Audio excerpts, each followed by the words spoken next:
وہ جب قارون نکلتا تھا نا اپنی سواری کے اوپر، ایک جماعت ہوتی تھی لوگوں کی اس کے ساتھ، بڑی ٹھاٹھ باٹ ہوتی تھی، تو اس وقت بھی لوگ یہ حسرت کرتے تھے، ان کے اندر حسرت پیدا ہوتی تھی کہ کاش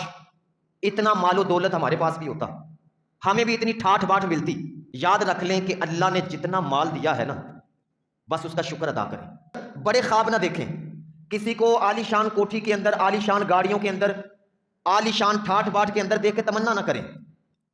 بلکہ اس کا شکر ادا کریں کہ اللہ جس حال میں تو نے رکھا ہے تیرا شکر ہے، اے اللہ جس حال میں تو نے رکھا ہے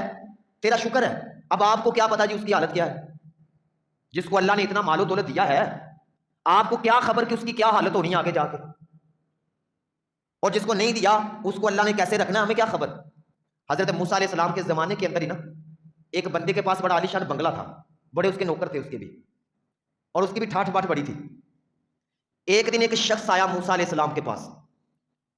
اور آ کے نا اس نے عرض کی کہ موسیٰ، وہ جو بندہ ہے نا اس کے پاس بڑا مال و دولت ہے، بڑا عالی شان بنگلہ ہے، اور بڑے اس کے ملازم ہیں، بڑی ٹھاٹھ باٹھ ہے اس کی۔ موسیٰ علیہ السلام فرمانے لگے اس طرح کرو، ایک مرتبہ نا اس بندے سے مل کے آؤ، جا کے اس بندے سے ایک بار مل کے آؤ جا کے، پھر آپ کو پتا چلے گا ساری حقیقت کا۔ آپ تو صرف اس کا ظاہر دیکھ رہے ہیں کہ بڑی ٹھاٹھ باٹھ ہے، بڑا عالی شان بنگلہ ہے، بڑا مال و دولت ہے، جا کے ایک بار اس کو مل کے آؤ۔ اب وہ بندہ اس بندے کے پاس گیا، جا کے اس سے ملاقات کی، بات چیت شروع ہوئی، تو باتوں باتوں میں اس نے کہا جی اللہ نے بڑا نوازا ہے، بڑا مال و دولت دیا ہے، بڑا بنگلہ دیا ہے، بڑے ملازم ہیں۔ اس نے کہا جی بالکل اللہ نے بڑا مال و دولت دیا ہے، مجھے بڑا نوازا ہے، بڑے ملازم ہیں میرے، لیکن اس نے کہا میرے پاس اولاد کوئی نہیں،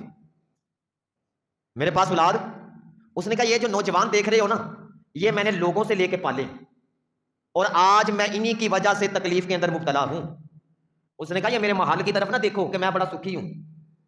اس نے کہا میں بڑا تکلیف کے اندر ہوں، بڑا مجبور ہوں، میں بڑا دکھی ہوں،